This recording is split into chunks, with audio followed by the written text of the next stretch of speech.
अस्सलामु अलैकुम वरहमतुल्लाहि वबरकातुहू।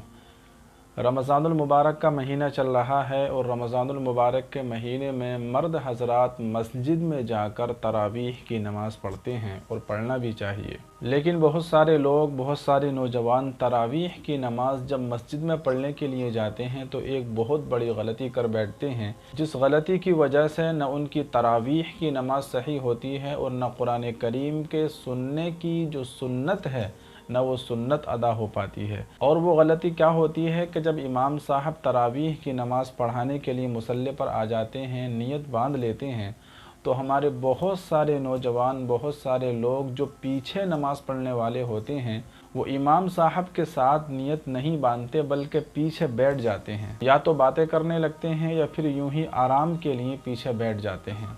और जब इमाम साहब रुकू में जाते हैं तो रुकू में इमाम साहब के साथ शरीक हो जाते हैं।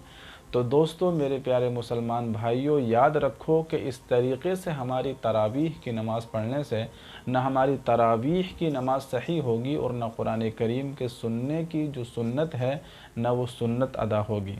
इसलिए हम ये गलती कभी भी ना करें। हमको चाहिए कि हम इमाम साहब के साथ शुरू ही से शरीक हो जाएं कि जब इमाम साहब अल्लाहु अकबर कह के तरावीह की नियत बांधें तो हम भी इमाम साहब के साथ तरावीह की नमाज में शामिल हो जाएं। इसलिए यह गलती करना कि इमाम साहब के रुकू का इंतज़ार करना और जब इमाम साहब रुकू में जाएं तो फिर इमाम साहब के साथ रुकू में शरीक हो जाना, तो इससे न हमें तरावीह का मुकम्मल सवाब मिलेगा और न कुरान करीम के सुनने की जो सुन्नत है न वो सुन्नत अदा होगी। याद रखिए कि पूरे रमज़ानुल मुबारक के अंदर तरावीह का पढ़ना ये एक अलग सुन्नत है और पूरे रमज़ानुल मुबारक के अंदर एक मरतबा कुरान करीम का सुनना ये अलग सुन्नत है।